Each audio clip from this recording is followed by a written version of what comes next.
Hi, I'm Tom Crotty, and I'm here to tell you about INEOS. Established in 1998, INEOS has grown to become one of the world's leading manufacturing companies. With sales of $60 billion, 181 sites in 22 countries, 18,000 employees... No! Stop that! No, that's a corporate film. Fire the director. I'll take it from here.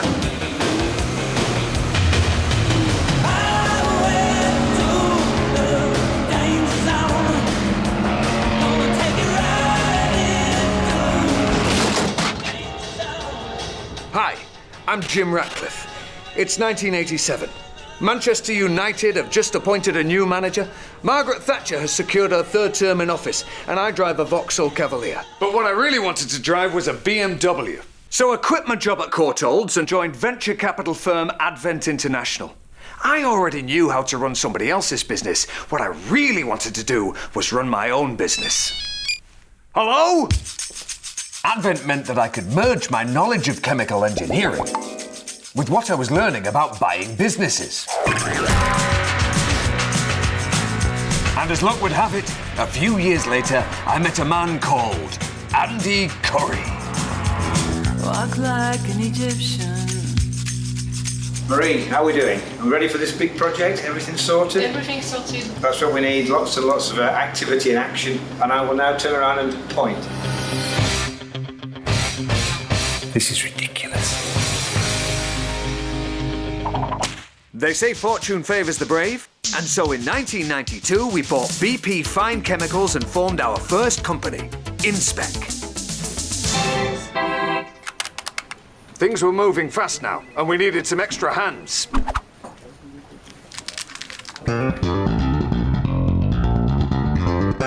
Bill Reed, bass maestro, joined the now international team following the purchase of the ethylene oxide business in Antwerp. The purchase was a major step forward. We were streamlined, organised and determined, and we were headed for the top. But a year later, InSpec made a most courageous decision. It had to split the Antwerp business for economic reasons. So it sold the reliable specialty chemicals part to Laporte and found a brave, fearless, risk-taking buyer for the commodities piece of the business. Me. One quick little management buyout later, and watch out, fellas. There's a new chemical company on the block. Now, boys, I know you're only young lads, but we need to come up with a name for Daddy's new company. Think new. INEO means new beginning in Latin. And NEOS means something new in Greek. INEOS. Perfect. Buy it. Now, I'm a fan of numbers. Especially big numbers. And INEOS was growing fast, following the purchase of some ICI businesses. So we needed someone who was a superhero in that department, even if he was a Sunderland supporter.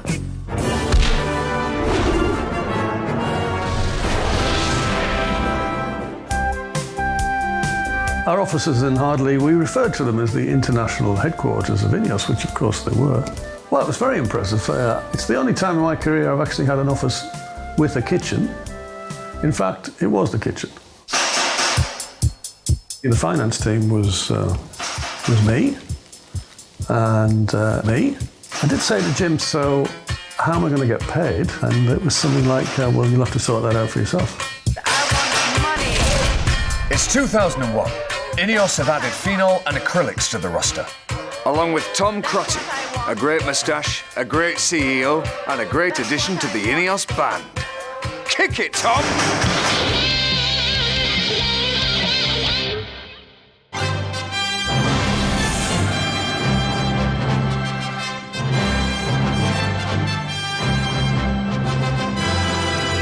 But how did INEOS become the company it is today? Not by taking the easy option, I can tell you.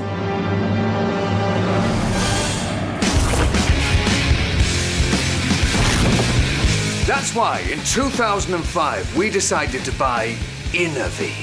A $22 billion company, 3 times our size. That was such a big deal, I can't even think of an analogy. Bill? That's like the guppy swallowing the whale.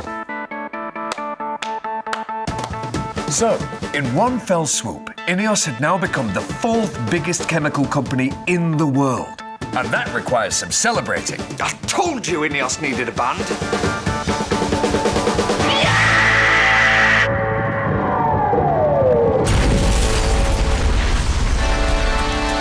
INEOS were running a tight ship, streamlining old, unloved assets and essentially smashing it. But choppy waters lay ahead, as in 2008, the US economy sunk under the weight of leaky mortgage bonds. Not great when you owe the banks several $1 billion.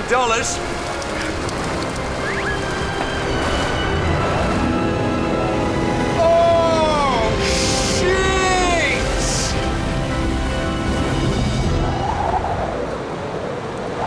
Things got bleak.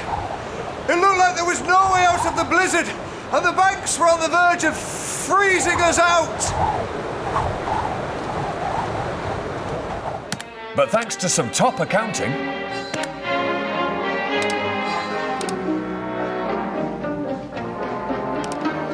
some tough negotiating, a British bank is run with precision.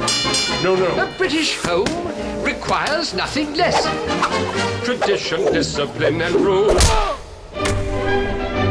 some solid advice. Hello, Jim. I've been thinking rather a lot about you buying this washing machine, and I do not think it's a good idea at this time. Just think about it again. And a dash of good old northern grit. INEOS survived.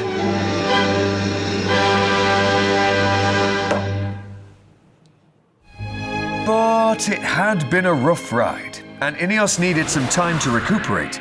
We needed somewhere to de-stress.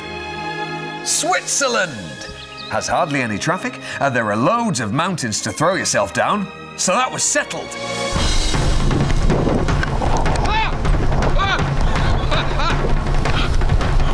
This is quite tricky with anyone skiing. Right, here we go.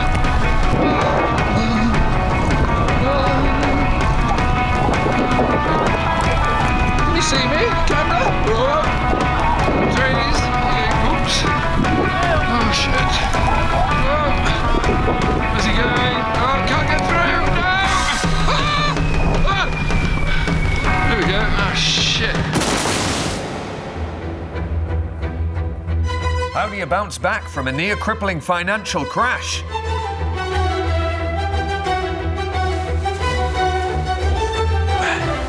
You get on your entrepreneurial mountain bike and get pedaling.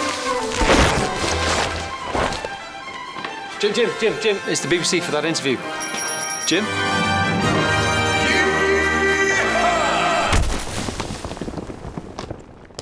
One joint venture with BASF later, and we had a Styrolution-sized success on our hands. So, we tried to repeat the trick again in 2012 with Solvay. Innovin is now a terrific business, but the deal was a little complicated to complete. If you have a spare year, why not ask Christine about it? Meanwhile, the US shale boom was pulsing through its petrochemical industry. Business was so good it resulted in the creation of something quite unbelievable. The $10 billion man was in the ascendancy.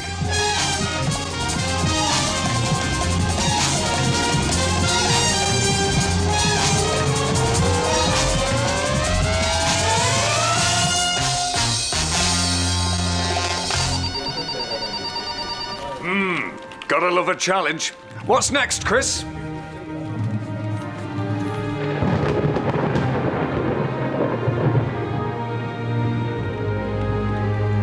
Grangemouth was an amazing bit of kit and a Scottish institution, but it was losing money.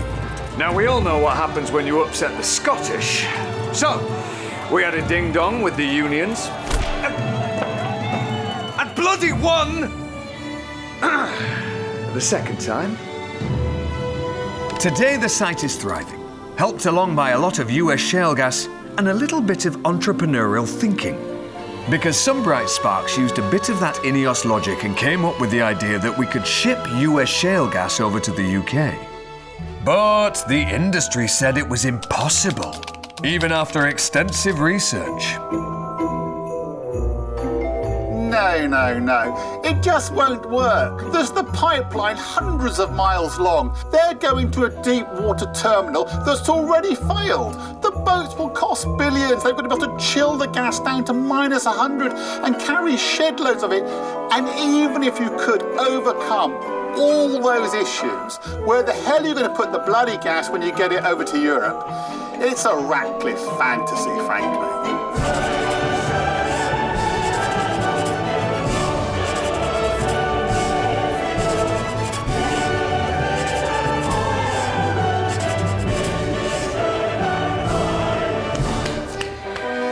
We were back in Britain, a country with a dwindling interest in the oil and gas sector.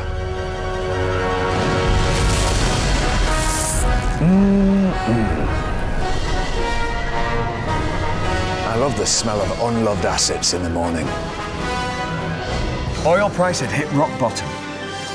It was time to strike. A small hand-picked team took on the huge task of building INEOS's first oil company. The oil industry can't be that hard. We should be able to figure it out. Bill, we've got our marching orders. Need to buy an oil company. Pronto. Yeah, I think I found one, Rob. It's big, it's got 4 massive legs, and there's a flame shooting out of the big pointy thing. Fantastic, Bill, fantastic. Sounds exactly right. Buy it. So, am I right in thinking that just 4 years ago you had no assets in the North Sea, and now you're a top 10 oil and gas company in the UK? Yeah, we're a pretty big deal now. With a golden touch for business, the burning question was which industry would INEOS reach for next? Onshore, steel, distribution, utilities? Nope, a car company. British manufacturing was in the doldrum, and when JLR announced they were discontinuing the Defender, well, it was enough to drive someone to drink. And so, like all the great ideas, Project Grenadier was conceived over a pint in a pub called the Grenadier. How's that for a coincidence? But there's been talk that it's an unknown market for us, similar to, say, fashion.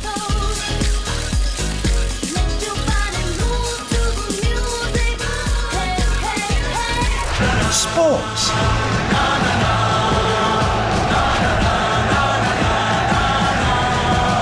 Or conservation. Well, do you know what they all sound like? Challenges. And do you know what challenge means to me? Adventure.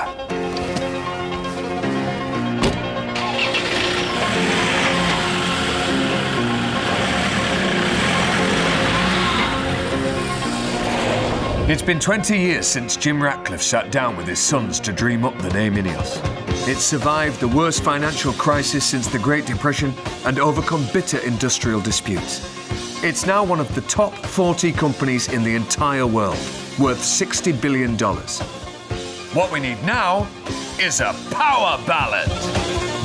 Out here in the fields. Who knows what lies over the horizon? One thing's for certain, with these guys at the helm, it'll be damned exciting.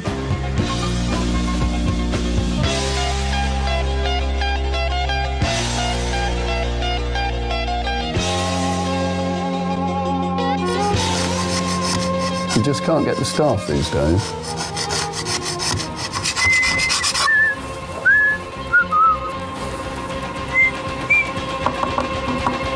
Now, why are all you lot watching a corporate video when you've got a company to run?